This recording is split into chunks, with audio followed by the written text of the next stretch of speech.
আসসালামু আলাইকুম সম্মানিত অডিয়েন্স, আপনারা আমার সম্মানিত ব্যক্তি যারা আমার ইউটিউব চ্যানেল এবং আমাকে ফেসবুক থেকে দেশে বিদেশ থেকে আমাকে দেখতে পাচ্ছেন, আমি রাশেদুল হকের পক্ষ থেকে আপনাদের প্রতি শ্রদ্ধা নিবেদন এবং কৃতজ্ঞতা জানাচ্ছি আমার সাথে থাকার জন্য। আসসালামু আলাইকুম। আবারও আপনারা যারা আমার সাথে আছেন তাদের জন্য আজকের এই মহিমা নিরত্ত রাত আমরা চলার পথে, আমরা চট্টগ্রাম থেকে কক্সবাজার যাওয়ার পথে এখন রাত প্রায় আড়াইটা বাজে যখন আমরা এখানে দাঁড়িয়েছি, সেখানে আমরা আমার সপরিবারে যাওয়ার পথে আমরা এই মসজিদটাতে আমরা লাইলাতুল কদরের নামাজ আদায় করার চেষ্টা করেছি মহান রাব্বুল আলমিনের আমাদের রেজামন্দি হাসিলের জন্য, আল্লাহ সুবহানাহু ওয়া তাআলার সন্তুষ্টির জন্য। আমাদের প্রিয় নবী হযরত মুহাম্মদ মুস্তাফা সাল্লাল্লাহু আলাইহি সাল্লাম যেভাবে শিখিয়েছেন, আমাদের রমজানের 3টা ভাগে বিভক্ত করে শেষ 10 দিনের মধ্যে বেজুর রাতগুলাতে আমাদেরকে রমজানুল করিমের এই যে সবে কদর বা লাইলাতুল কদরকে খোঁজার জন্য যেই একটা রাত হাজার হাজার রাত মাসের সাইতেও অনেক বেশি গুরুত্বপূর্ণ এবং সওয়াব যেখানে পাওয়া যায়, এই রাতগুলাতে আমাদের প্রিয় নবী সাল্লাল্লাহু আলাইহি সাল্লাম ইতিকাফে বসতেন এবং আমাদের যারা আমরা উম্মত রয়েছি আমাদের জন্য বেশি বেশি চিন্তা করতেন। এই পবিত্র রজনীতে এই 21, 23 বা 25, 27, 29 যে রাতটাই হোক, সেটা হচ্ছে আমাদের কদরের রাত।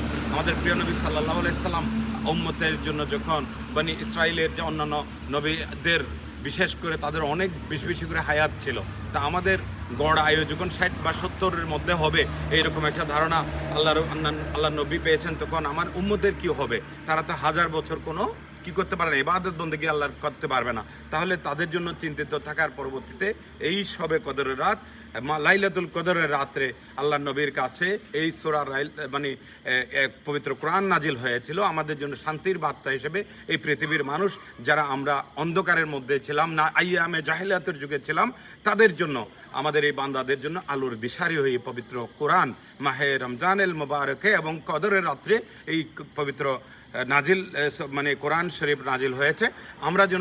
আমরা প্রত্যেকেই যা প্রাত্যহিক জীবনে যার জীবনে যেন আমরা নিজেরা এই কোরআনকে সত্যিকার অর্থে মূল্যায়ন করতে পারি, কোরআনের আলোকে নিজেকে গড়তে পারি, নিজেদের পরিবারকে কোরআনের আলোকে আমরা পরিচালিত করতে পারি, সেই চেষ্টা আমাদের মধ্যে থাকতে হবে। আজকে 27, আগামী 29 একটা দিন রয়েছে, বাট আমরা বাকি অবশিষ্ট দিনগুলো মাহে রমজানুল করিমের আগে এই ঈদের দিন থেকে কিন্তু আমাদের আত্মীয় স্বজন যারা দুনিয়া থেকে চলে গেছেন, বিদায় হয়েছেন, তাদের কিন্তু কবর আজাব শুরু হয়ে যাবে। সুতরাং আমাদের জন্য এই অল্প 2-3টা দিন সুযোগ আছে, যারা আমাদের নিজেদের গুনাহ মাফ করানোর জন্য সুযোগ রয়েছে এবং আমাদের যারা আত্মীয় স্বজন দুনিয়া থেকে বিদায় হয়ে গেছেন তাদের যাবজ্জীবনের গুনাহ যেন আল্লাহর কাছ থেকে আমরা তাদের হয়ে ক্ষমা চেয়ে যেন মাফ করাতে পারি। কারণ আমার মা নাই, বাবা নাই, দাদা দাদি, নানা নানি, মুরব্বী যারা দুনিয়াতে চলে গেছেন, তাদের জবান বন্ধ হয়ে গেছেন, তারা তওবা করতে পারছেন না, তারা এই মুহূর্তে তওবা করতে পারবেনও না, তারা দুনিয়াতে আসার সুযোগ নাই।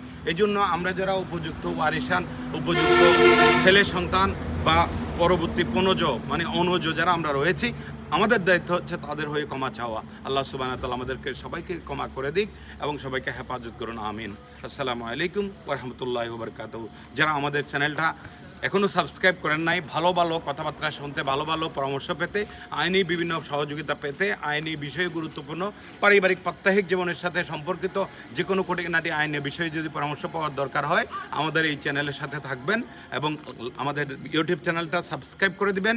আমাদের পেজ এবং আমার প্রোফাইল ব্যক্তিগতভাবে ফেসবুকে যারা সংযুক্ত আছেন তারা লাইক দিবেন, শেয়ার দিবেন এবং আমাকে ফলো দিয়ে রাখবেন। আসসালামু আলাইকুম ওয়া রাহমাতুল্লাহি ওয়া বারাকাতুহু।